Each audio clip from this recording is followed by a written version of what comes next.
خوشائی کے ذریعے سے اپنی بات آپ کے سامنے رکھیں گے، میلاد مصطفیٰ کے ذریعے سے آپ کے مسامع جان کو معطر و معبر کریں گے۔ صلی اللہ عدنان بابو میں کے السلام علیکم ورحمۃ اللہ تعالی وبرکاتہ۔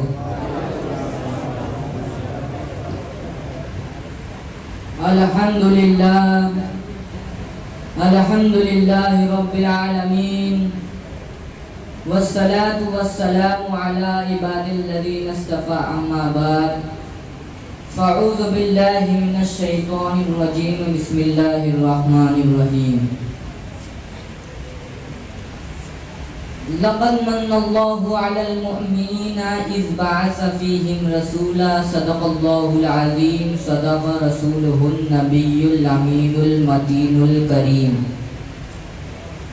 ونحن على ذلك من الشاهدين والشاكرين والحمد لله رب العالمين۔ باد توحید کے مدوالوں، شمع رسالت کے پروانوں، اولیاء امت کے دیوانوں، قرآن شریف کے فداکاروں، وہ رسول جو حسن و جمال کا بدر کامل ہے، وہ نور جس کی چمک سے کائنات عالم کا چپا چپا روشن ہے، اس رسول کی بارگاہ رسالت میں درود و سلام کا نذرانہ عقیدت پیش کرے۔ اللہم صلی علی سیدنا محمد صلی اللہ علیہ وسلم علیہ یا رسول اللہ صلی اللہ علیہ وسلم۔ ابھی میں نے جس آیت کریمہ کی تلاوت کرنے کا شرف حاصل کیا ہے، اس کا ترجمہ یہ ہے: بے شک اللہ کا بڑا احسان ہوا مسلمانوں پر کہ انہی میں سے ایک رسول بھیجا۔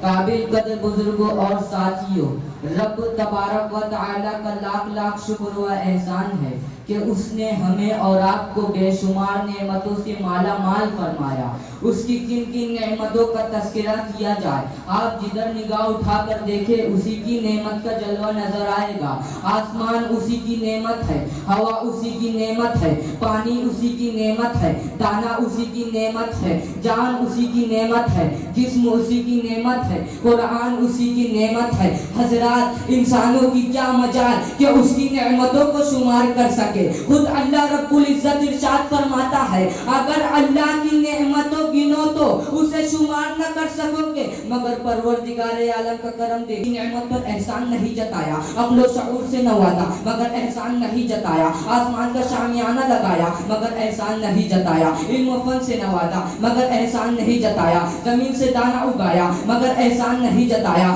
آنکھیں عطا کی مگر احسان نہیں جتایا، کہکشاں کے جمال سے نوازا مگر احسان نہیں جتایا، پھولوں کی نکھات سے نوازا مگر احسان نہیں جتایا،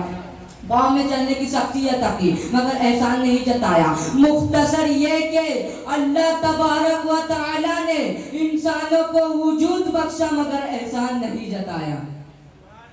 برادران ملت اسلامیہ، یوں ہی اللہ تبارک و تعالیٰ نے دنیا میں بہت سے انبیاء کرام کو بھیج کر احسان عظیم فرمایا، مگر پروردگار عالم نے کہیں یہ نہیں فرمایا: اے لوگوں، میں نے آدم کو صفی اللہ بنا کر بھیجا اس لیے تمہارے اوپر احسان کیا، میں نے نوح کو نجیب اللہ بنا کر بھیجا اس لیے تمہارے اوپر احسان کیا، میں نے اسماعیل کو ذبیح اللہ بنا کر بھیجا اس لیے تمہارے اوپر احسان کیا، ابراہیم کو خلیل اللہ بنا کر بھیجا اس لیے تمہارے اوپر احسان کیا، اور میں نے عیسیٰ کو روح اللہ بنا کر بھیجا اس لیے تمہارے اوپر احسان کیا۔ مگر حضرات، جب ذکر کرنا مقصود ہوا مدینے کے تاجدار کا، دونوں عالم کے مختار کا، سرکار عبد قرار کا، شافع یوم